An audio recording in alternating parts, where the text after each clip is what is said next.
Hello, everybody. Phil Blevins.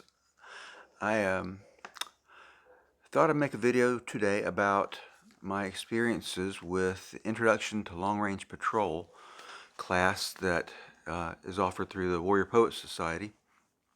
I took the class this past weekend. I spent the last about day and a half trying to sort of gather my thoughts about it so I could maybe share a little bit of information. When I initially signed up myself, I was trying to find things like reviews or just anything I could find about it, and I had a really hard time finding any information from people who had already taken it. So I think maybe sharing some of my experiences will help future students, hopefully. The purpose of the class is to give students just a basis for what it's like to conduct long-range patrols. Now, John Lovell of the Warrior Poet Society was a ranger, of course, and this is what he did. So it's experience that he had over the years of his career doing that. So I think you can trust the authenticity of the information. The question, why would anybody want to take this class? It's a legitimate question. I can see how you might wonder how applicable it is to civilian life, but let's just say that society had some form of collapse and things boiled down to the basics, so to speak. There could possibly be an application for these techniques in our domestic setting. And even if they don't, these are pretty decent skills to acquire and have in your toolbox as a person on a martial path. The experience level, I would say, that is needed for this class on the Warrior Poet Society website, it says that you should have some advanced rifle training, and I would agree with that 100%. Obviously the Warrior Poet Society offers I think Rifle 1, Rifle 2, and Rifle 3 classes. I didn't take any of those classes. I took all my rifle classes through Tactical Response, and I think either way would be fine. But if you don't have a high level of competence with a fighting rifle, you might want to do that. Well, you really should do that before you take this class. I will say that all the students that went through the class with me were fine as far as that goes. I think I was fine as far as that goes. There were, intense situations, a lot of physically demanding situations, and in situations like that, that's where you tend to see people who are carrying firearms get sloppy with them. I really didn't see that happen throughout this class. I never really saw anybody get sloppy with their weapon handling. In terms of preparation for the class, personally, I'll break that down into two categories. I would say physical preparation for the class. To start with, it lists on the website for the description of the class, it says that it's physically demanding, and it is very physically demanding. So physical preparation is a high priority for this class. In my case, being in my 60s, I always worry about being the slow man or the weak link in a physically demanding situation. So I try to take that seriously. I spent probably 4 or 5 weeks rucking with a backpack and a rifle and war belt through the woods behind my house. I have like a little trail back there that's about a mile long, and I would try to do 3 or 4 miles you know, carrying as much weight as I could about 4 days a week. And, you know, that not only does that give me a sense of whether or not I can carry that kind of weight for distances, you know, obviously, you know, builds up your leg muscles and, you know, your cardio a little bit. But another benefit of doing that is it lets me know what about my setup works and what needs improvement. You know, am I able to adjust the straps of my rucksack? Does my sling get hung up in my other gear? You know, there's just a million things that you can find out that you'd like to change about your setup, and you know, if you can do that before you go to class, great. So I spent a lot of time doing that. You know, I changed the setup on my chest rig a million times, set up, you know, where my radio stuff was, the placement of my camelback tube in relation to the rucksack. I'm used to running a plate carrier in situations like that, but in this class, a plate carrier, even though I would have loved to have worn my plate carrier, I think it would have killed me, because between the rucksack and, you know, the nature of patrolling, I just, you know, I took John Lovell's advice and left the plate carrier at home. It was a good choice. In terms of preparing my my gear, I'm a kind of guy that obsesses over stuff like that. So I spent a lot of time trying to make sure that I had what I needed from the gear list and what I wanted from other classes I've taken, and you know, what I know about carrying, you know, magazines, radio, rifle, whatever, water, first aid, yada yada yada. So the pack, the rucksack itself,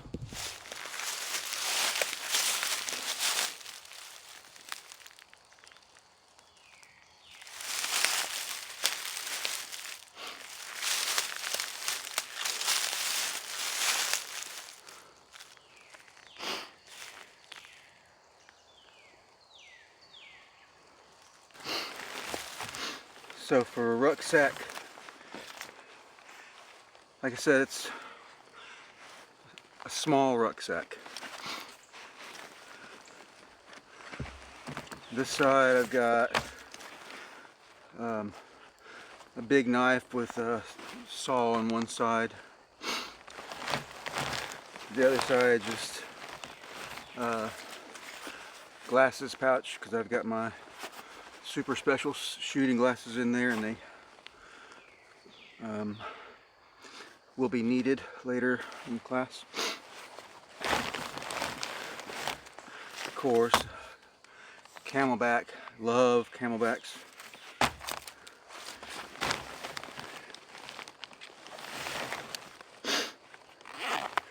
The top pouch got some drink mix with electrolytes. I've got some of those little toilet paper pills. If you haven't ever seen them, they're really cool. They look like little breath mints, but you get them damp and they blow up into a nice sized little washcloth that you can use to wash up or to clean up after yourself in the latrine. I also had some ibuprofen in here. It's not in there anymore because I ate it.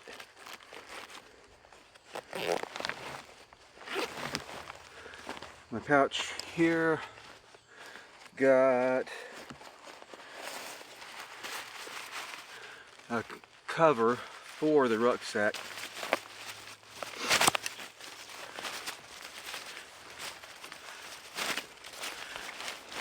When it was raining really hard, if I didn't want to put the poncho on, I just put on a little rain jacket and then covered the rucksack with this.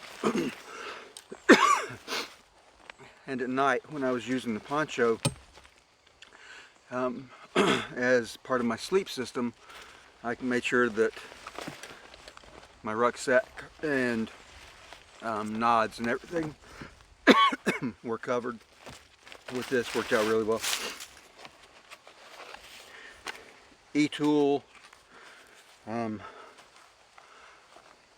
very nice. Worked very well. John showed us a neat trick with the E-tool that I'm not going to show you. You got to take the class for that.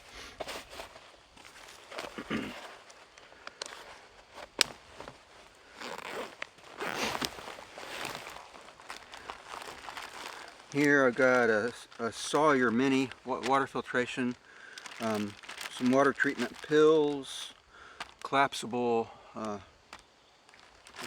water fill container, scoop water up out of the creek, stuff like that. Got some plastic garbage bags. You never know when you're going to need a plastic garbage bag. Collapsible water bottle, so that when I filter the water, I have some place for it to go. It's pretty cool.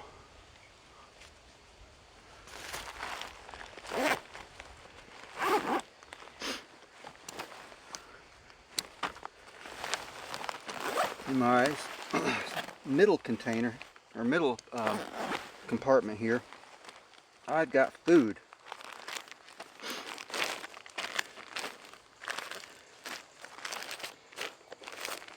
This is what my MRE looks like. It's got my proteins, my carbs, my fats, my sugars, lots of stuff. It's delicious. Cheese sticks, spicy Thai chili tuna with a built-in sport. Skittles,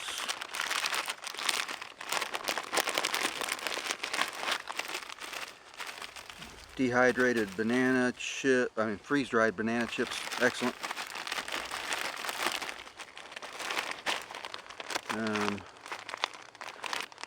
Wheat thins, I think that's about it. Breakfast, I've got Pop-Tarts, Tang, freeze-dried bananas, hot chocolate mix, which I didn't really need,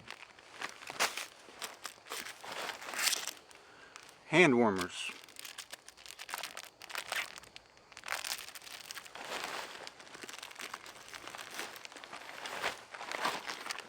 more food.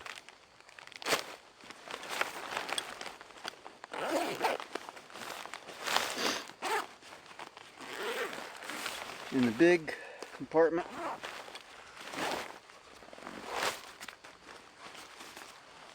poncho.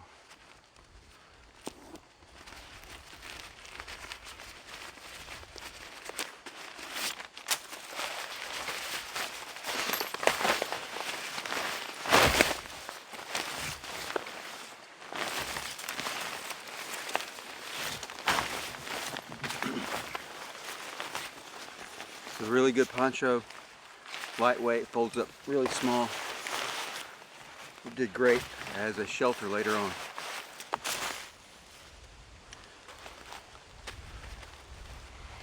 SOL Escape Bivy.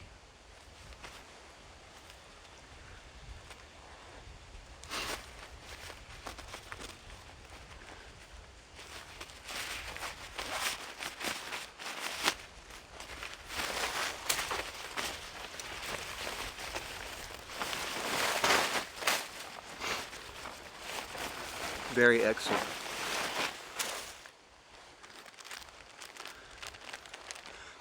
Extra compression pants and compression shirt, like sort of like a rash guard that you'd use in BJJ. Wicks water away from you, very quick drying. Helps keep you warm when it's cold, helps keep you cool when it's hot. And this is another set of clothing just like this. It's the exact same shirt, pants, and extra pair of socks.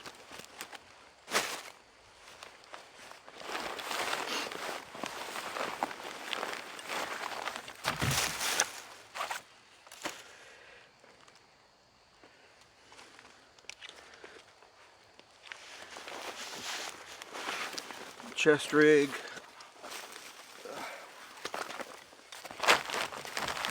Got, of course, my radio. The antenna I have routed up my back and across my shoulder. SOE double mag pouch. A couple of my old Army mag pouches. I actually used this one for papers and maps and stuff a lot. This one I had mags in. On this side, got a tourniquet, got a multi-tool, just a little throwaway knife there.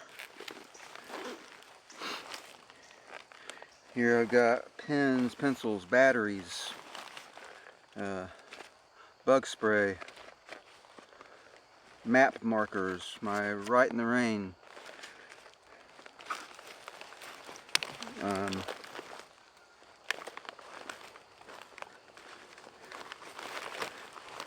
this thing, light that clips on my hat at night for when I wasn't wearing nods.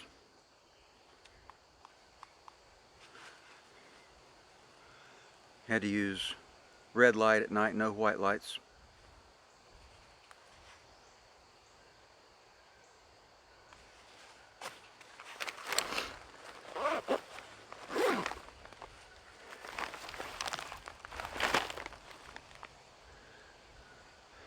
And I think that's about it. Also, I didn't want a giant sleeping pad, but I did want a sleeping pad. So I got one of these yoga mat kind of deals.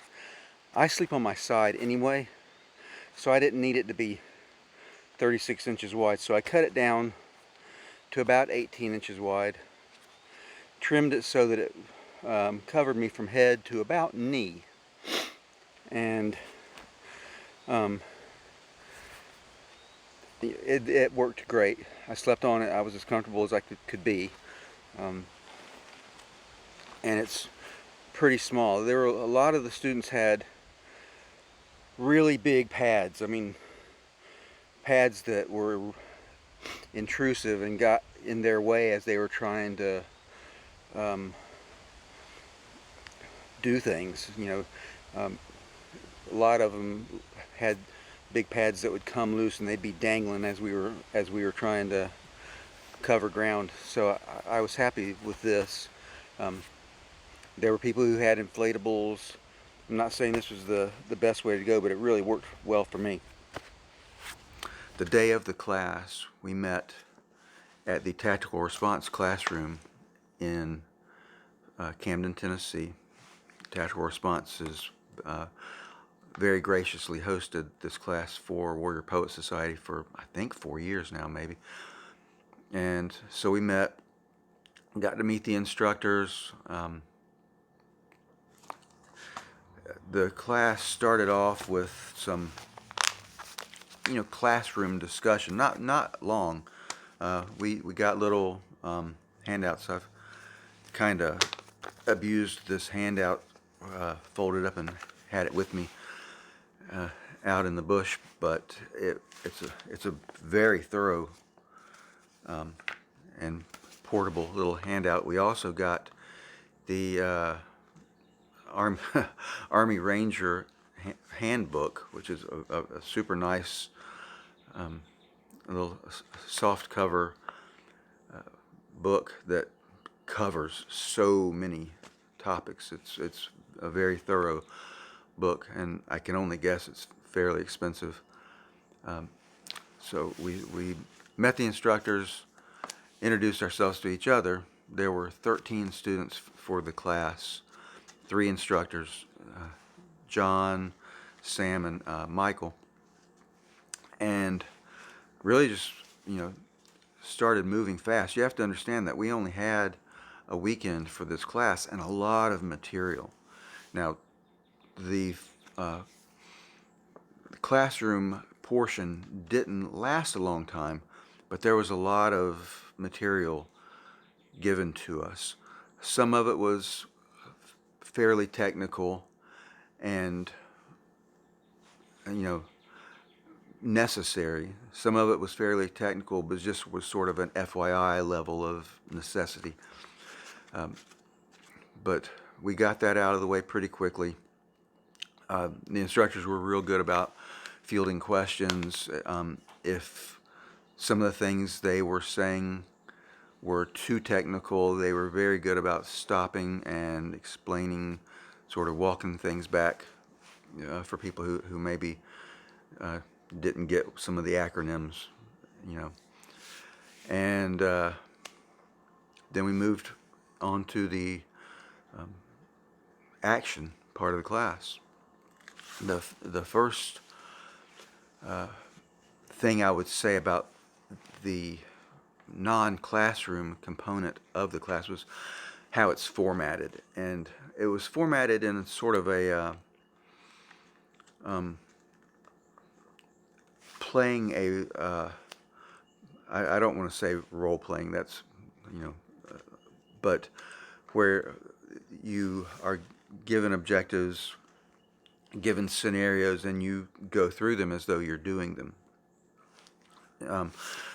John mentioned several times that because we were all new at these concepts, we were going to fail at a lot of them, but because we were pressed for time and wanted to get as much training in that time as possible, what we were going to do was fail forward. So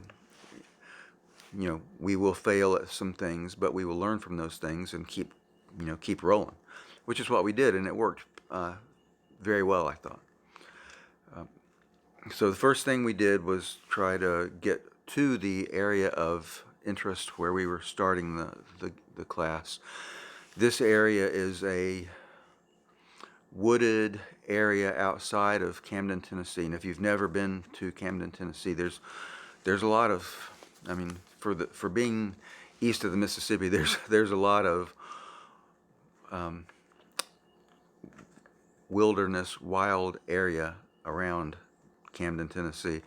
This particular area is called the Sand Pits, and there are wooded areas. There are areas that were old sand mines, clay mines, something that are excavated and open and very rough terrain. The whole the whole area is very rugged, I would say. A lot of steep hills, a lot of dense foliage, with trees and bushes and briars, and just hard to navigate, hard to traverse. And so we had to get out there first thing. So the very first thing that we did after the classroom was arrange how we were going to get there. Not every student had a 4-wheel drive truck. Only, in fact, I think we had a total of 5 4-wheel drive vehicles, and that includes the instructors. So we basically commandeered the vehicles that we needed for that terrain and just loaded up everybody into those and headed out in a convoy.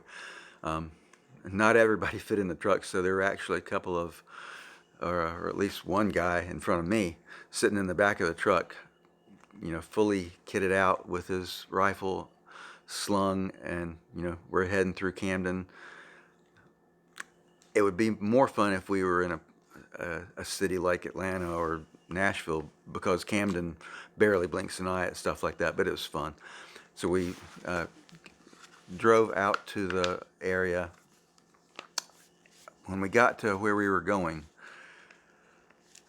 how we were supposed to have done it was to get out of our vehicles as fast as we can, find concealment in the woods, assemble the teams and stuff like that. We were terrible at that, and that was something that we would work on later. But that's part of the experience, and that's part of what rangers apparently do when they get to their area of interest. They pile out of their vehicles, get to a safe place, and begin their operation. Why that's important, besides safety, which of course is safety and security were stressed as pretty much the number one areas of concern for a team. But basically the entire purpose of most ranger patrols, as we learned, was to see without being seen. You're either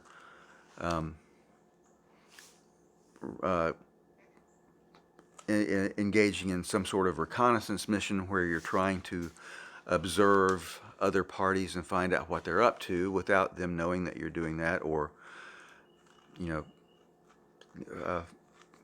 get as close as you can to other parties in order to conduct some sort of action toward them. But none of that works if they see you coming or if they know you're there. So that's one of the things that we spent the most time on was being stealthy, doing reconnaissance. But before you can perform reconnaissance on any entity, you've got to get there. And so a huge component of this class is land navigation and I guess just traveling on foot. Some of our exercises involved going from point A to point B, and then sometimes on to point C, without us really having any knowledge of the area that we were in.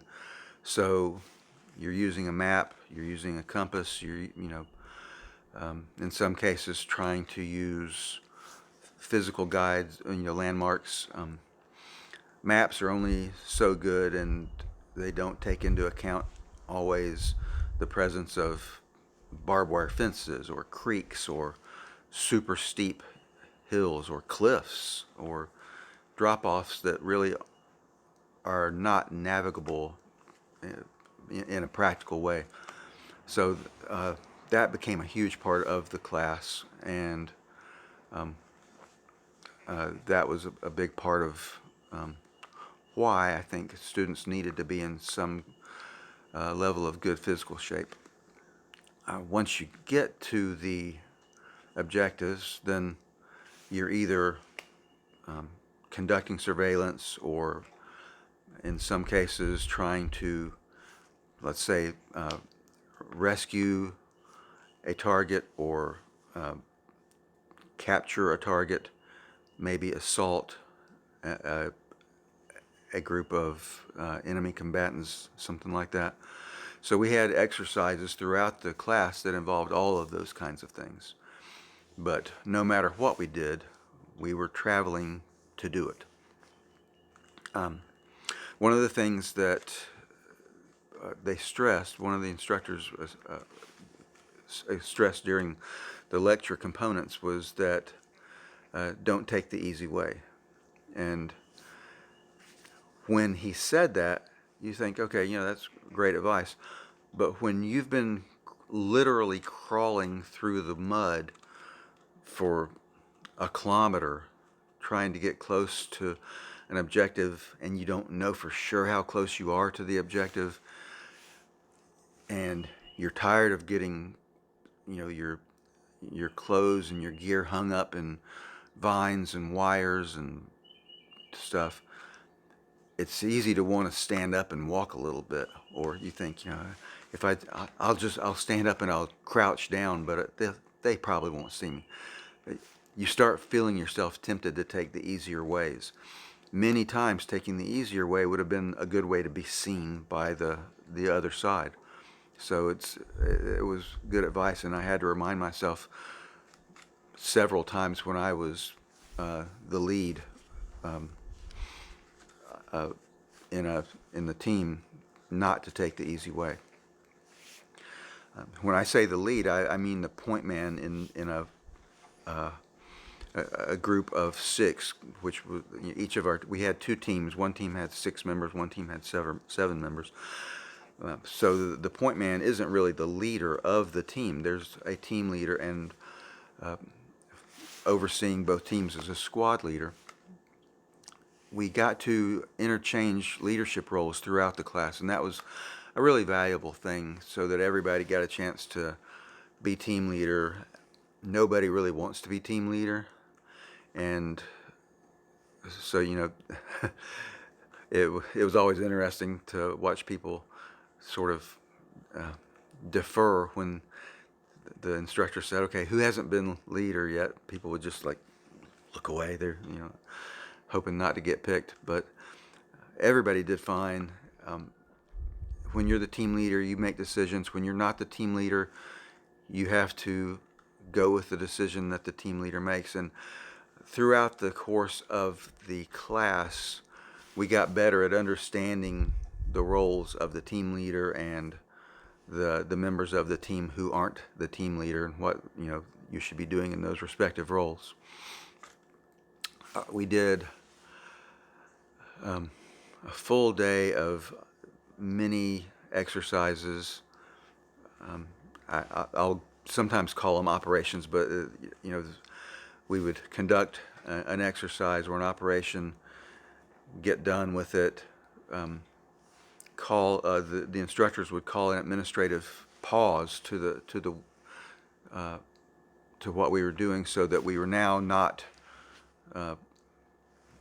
not being in the role of team member. Now we're being back in the role of student, and we would discuss the previous exercise and what went right, what could have been done better, get some critique from the instructors, and hopefully learn for the next time.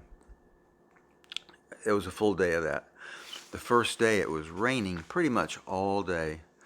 Wasn't cold, it wasn't hot. It was, I would say, upper 50s maybe, but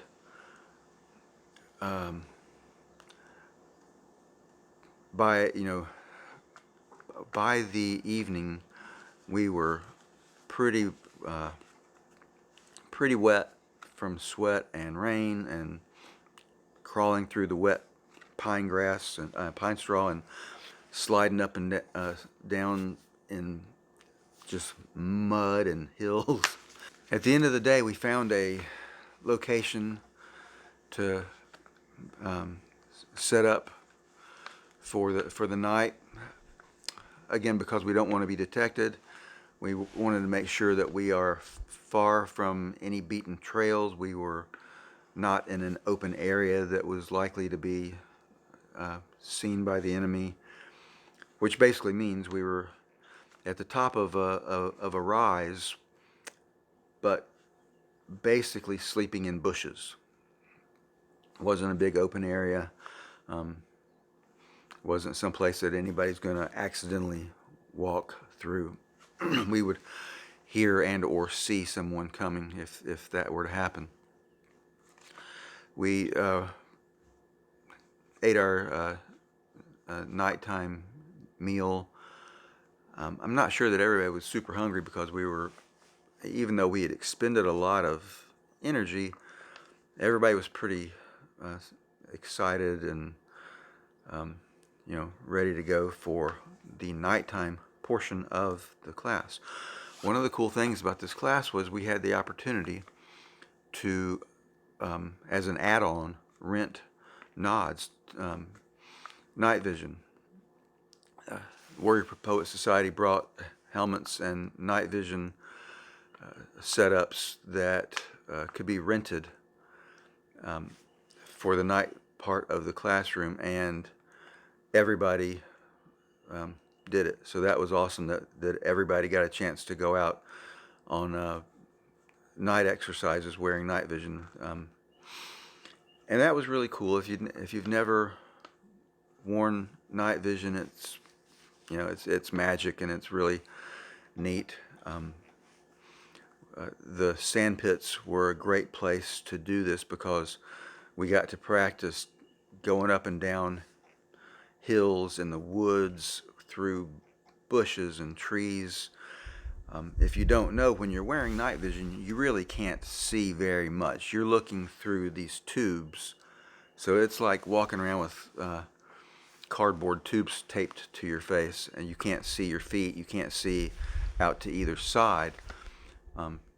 Because you are scanning for threats, and trying not to take your eyes off of the areas of possible danger, you really don't want to be looking down at your feet, and you don't have peripheral vision to tell you when you're about to trip on a log. So we got some instruction on how to go about walking in the woods and up and down slippery hills when you don't look at your feet, and it's it's something to practice.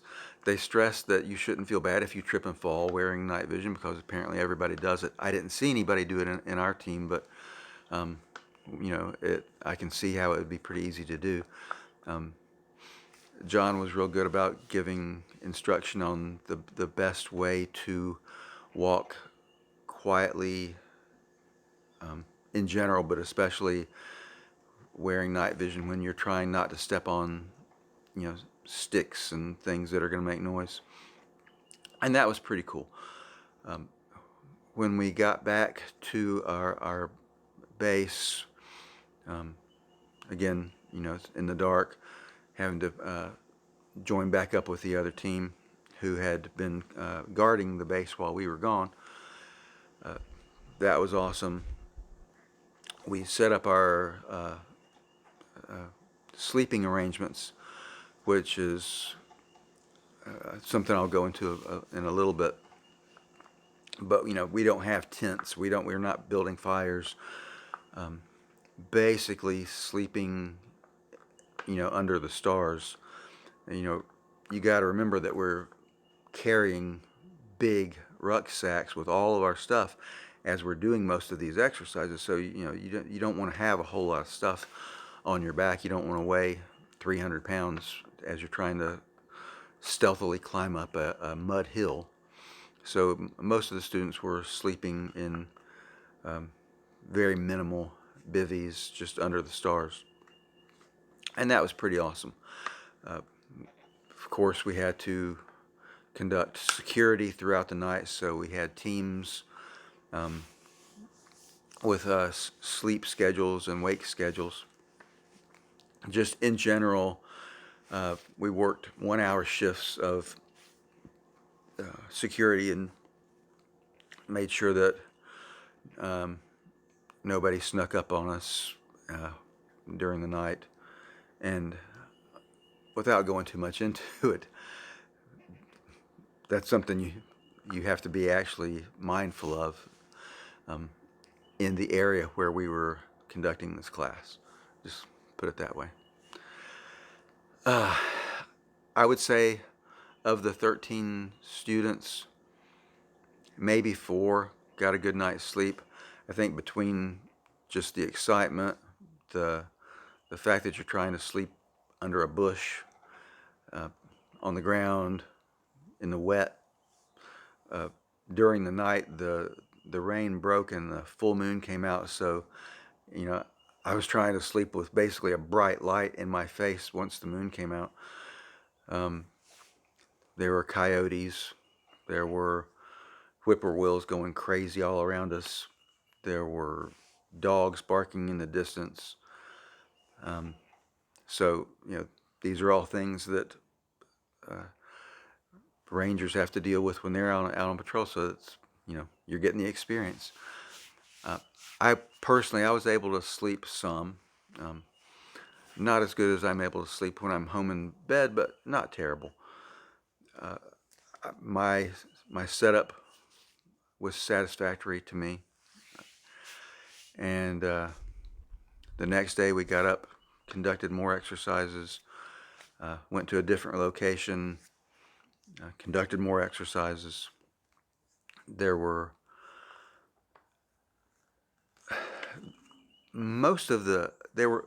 there were exercises that involved actually shooting, but most of the exercises, it was really more important than just shooting your rifle. I mean, you had to be able to shoot a rifle to go to the class, and so that wasn't a skill that you really needed to learn. You're supposed to already have that skill, so there wasn't a lot of shooting involved.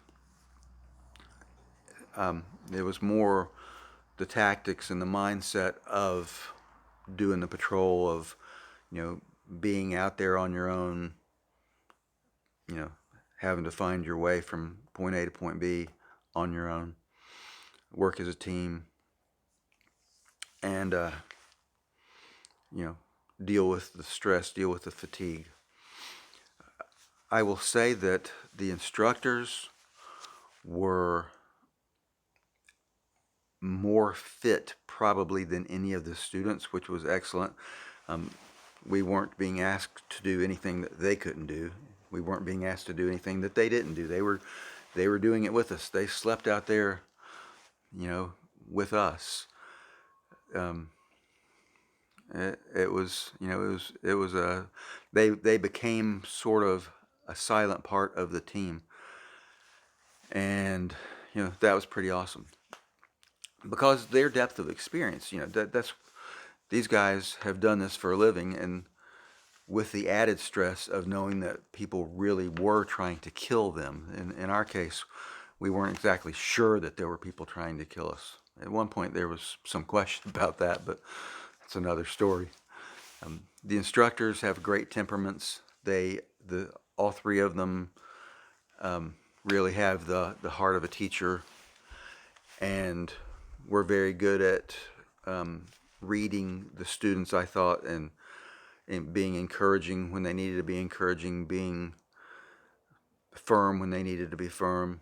I don't think we had anybody who really was a pain in the ass student, unless it was me, and I just don't know. Because if you're that guy, I don't think you usually know if you're that guy. They were very patient with us. Every now and then they'd throw in a little free tip as we were encountering difficulties, but for the most part, they let us make decisions, and would guide us sometimes, to make a good decision. But it was, they were awesome as far as that goes. The second day, the location was the training, the outdoor training facility used by Tactical Response, also in Camden. It's a huge area that is divided into shooting ranges, training areas. There are a lot of wooded areas. There are a lot of creeks and hills, and just a wide array of terrains and conditions to train in, and that was super awesome too.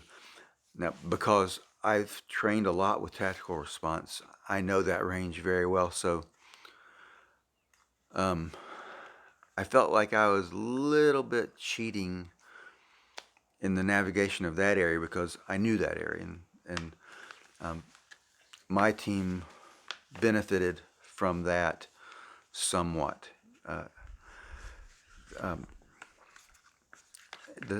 By the end of the second day, everybody was fairly tired. It was a full day the second day.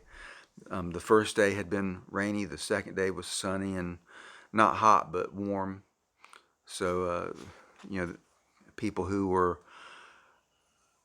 overdressed the second day, maybe learned some lessons about that. whereas the first day, people who were underdressed, who maybe weren't as outfitted for rain as they would have liked to have been, got to see what it was like to get really wet.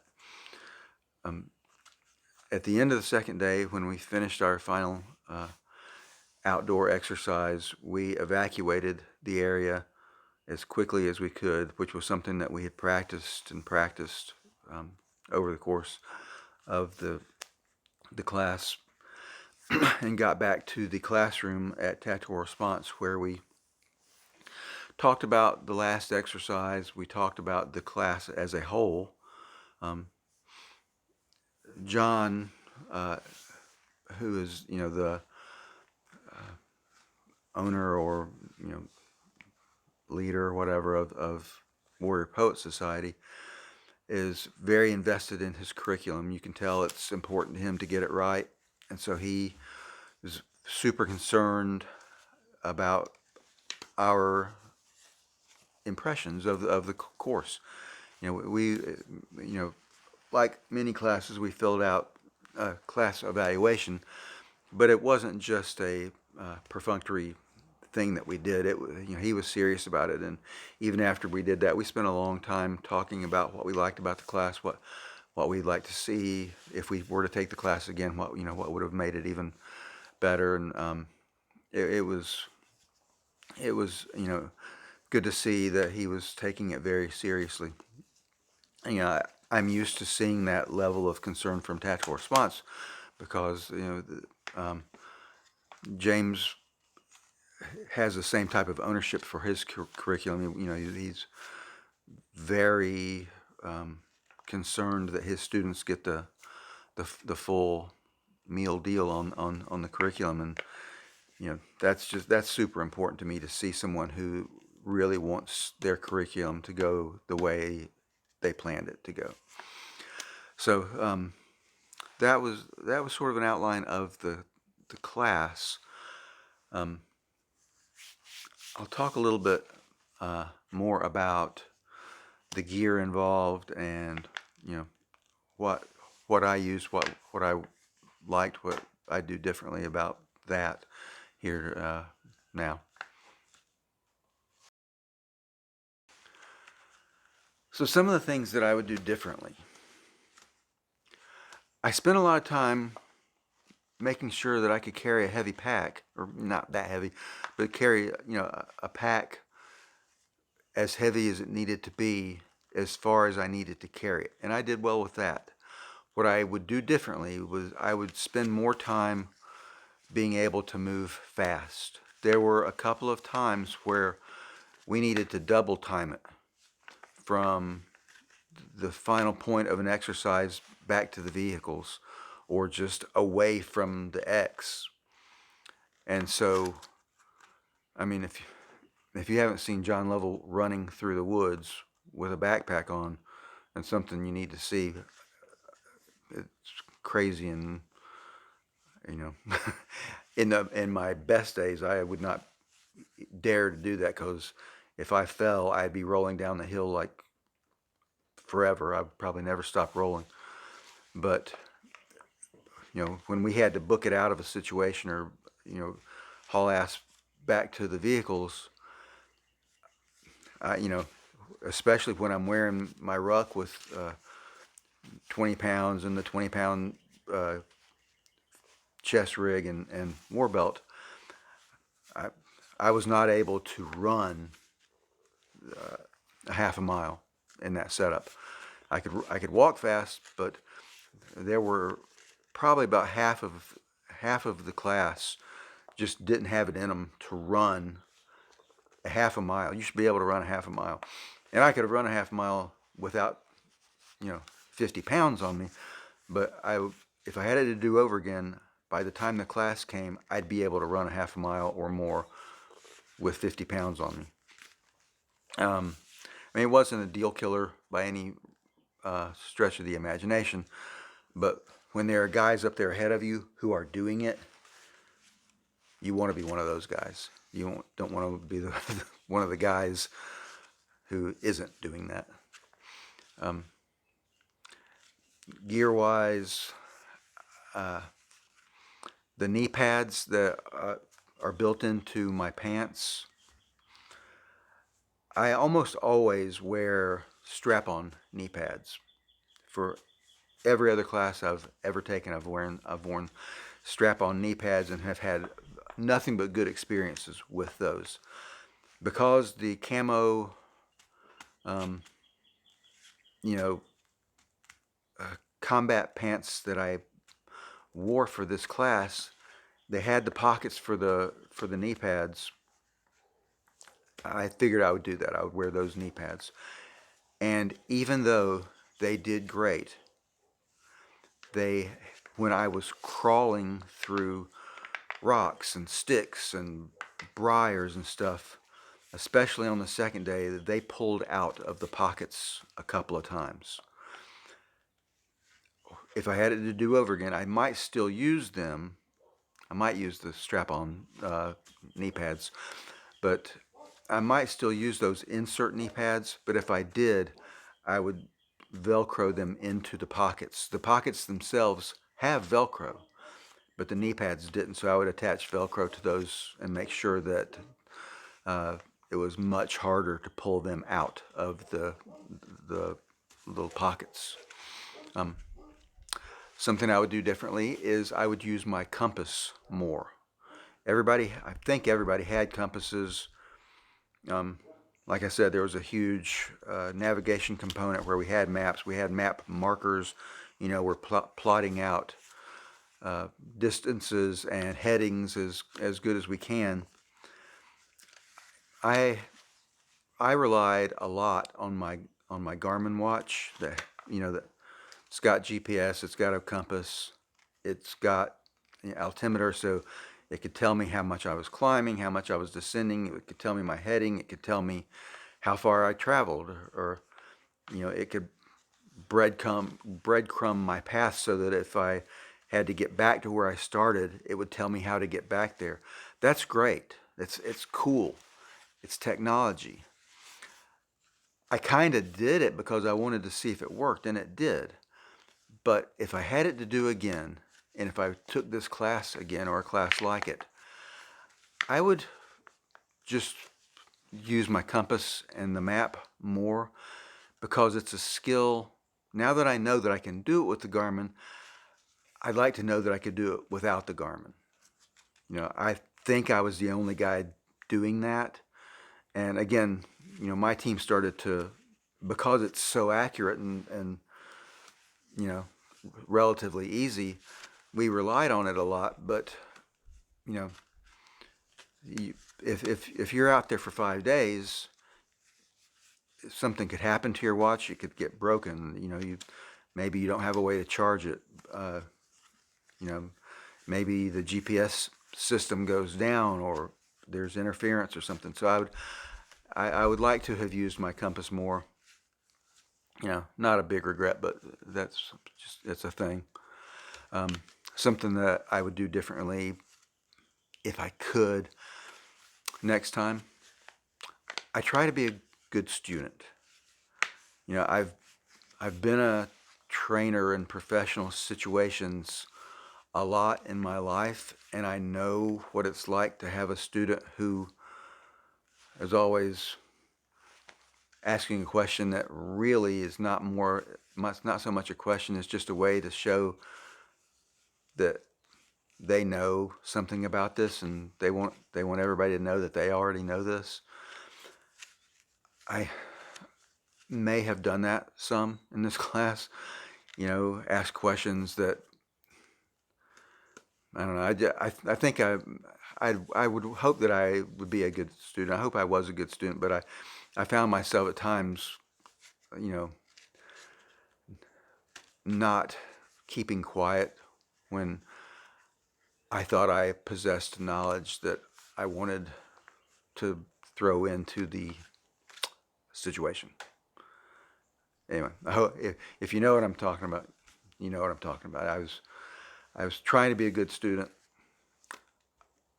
I hope I was a good student. I hope I could be a better student next time. Some of the things that I would say that I learned from this class, just that come off the top of my head. A good thing that I learned, something that was real clear that I don't think I really had internalized enough before this class, is that there's a time for stealth and there's a time for speed. There were times when we had to go very, very slow. There were situations where we were trying to get as close to John, let's say, as we could, so that we could conduct surveillance on him without him seeing us. We were pretty successful at that, but we weren't always successful at that. When we weren't successful, it was usually because we prioritized speed over stealth. On the other hand, there were times when we got into a situation where the time for stealth was over and we needed to act now with speed. And so you have to be able to flip that switch, and it's go time, you move fast. Mentally being able to know when it's time for speed is important. Know when it's time for stealth, that's important. And then being able to physically do that. When you're moving slowly and uncomfortably, you're literally crawling on your belly through mud and rocks. It's really easy to say, "Screw this! I'm getting up." I don't think he'll see me if I get on my hands and knees. I don't need to crawl. That's you know that's part of what this class was about, was knowing that. And sometimes we did well at that. Sometimes we could have done better. I learned that it's very important to pack light. I mean, I did pack light, but I watched guys and girls have concerns with the weight of what they had brought. It's you got to balance it. I mean, there's stuff that you have to have. You want to stay alive. You want to have what you need, but you don't want to overdo it. That's just it. It's important. In terms of whether or not I would recommend this class, I would of course recommend this class. It was a great class. I think all the students at the end of the class couldn't believe that it had only been 2 days. It seemed like it had been a week. And I think that was because we had basically been conducting class for about 35 hours. So, if you were to take a 5-day class, each day with 7 hours of classroom time, you'd have 35 hours of class. I can't do math. Is that 35? But, we condensed basically 5 days of class into 2 days by not stopping with little things like nighttime or sleep or, meal breaks. There was none of that. It was full on class for 35 hours. The wealth of knowledge, the time spent practicing the skills, the time spent getting coached. I mean, 13 students is a small class with 3 instructors, so there was a lot of time where you had eyes on you. Someone who knew what they were doing was watching you do it so that they could give you feedback on it. Tell you, do this, don't do that. Can't you read the sign? And I think this class integrated well with classes that I've taken in the past and classes that I still do plan to take. Specifically, the tactical response small unit tactics class. I had taken that 6 months prior to taking this class, and they really complemented each other. The small unit tactics class was the same type of format where we had teams, we had team leaders, we had scenario based instruction and practice. So it followed right in line with that. I think if you took the long-range patrol class before you took the small unit tactics class, you'd be fine. I think if you take the small unit tactics class first and then take the long-range patrol class, again, either way you did that, I think it would work out great. Having taken the small unit tactics class first, I felt like I was way ahead of the other students in terms of some of the practices and principles that we were learning and practicing in the patrol class. And that was part of why I was having a hard time just keeping my mouth shut about stuff, because I would find myself relating what we were being instructed there to what I had learned in October, and wanting to talk about it sometimes. But I think this class very well integrates into those other classes. I found myself sort of recommending tactical response classes to the Warrior Poet Society students, not just informally, but part of the deal is we were on the grounds of the tactical response classes. So I was like, we spent a week out here doing this. And if you want to do this more, I can tell you how to do it.